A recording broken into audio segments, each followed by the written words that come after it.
আলহামদুলিল্লাহ, আমগো নবীজি বলছে তিন ব্যক্তির দোয়া বা এরকমভাবে আল্লাহ তাআলা কবুল করেন। এরকমভাবে ইফতারের সময় দোয়া করলে এটা দোয়া আল্লাহ তাআলা কবুল করেন। আর এরকমভাবে ন্যায় বিচারক বাদশার দোয়া আল্লাহ তাআলা কবুল করেন। আর মজলুম মানুষের দোয়া আল্লাহ তাআলা কবুল করেন। মজলুমকে, গরিব, দুঃখী, অসহায় এদের দোয়া আল্লাহ তাআলা কবুল করেন। এই জন্য আমরা গরিব মিসকিনদেরকে অবহেলা করব না।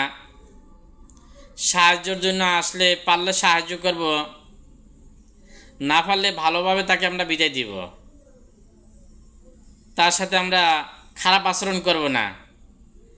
কারণ মজলুম যদি ভালো দোয়া করে এটাও আল্লাহ কবুল করবে, আর সাথে সাথে আমার জন্য বড় দোয়া করে ওইটাও আল্লাহ কবুল করবে। তো এই জন্য আমরা নিজের উপরে বিপদ না আনবো না। আমরা মজলুমদের সাথে খারাপ ব্যবহার করব না। ঠিক আছে না ইনশাল্লাহ?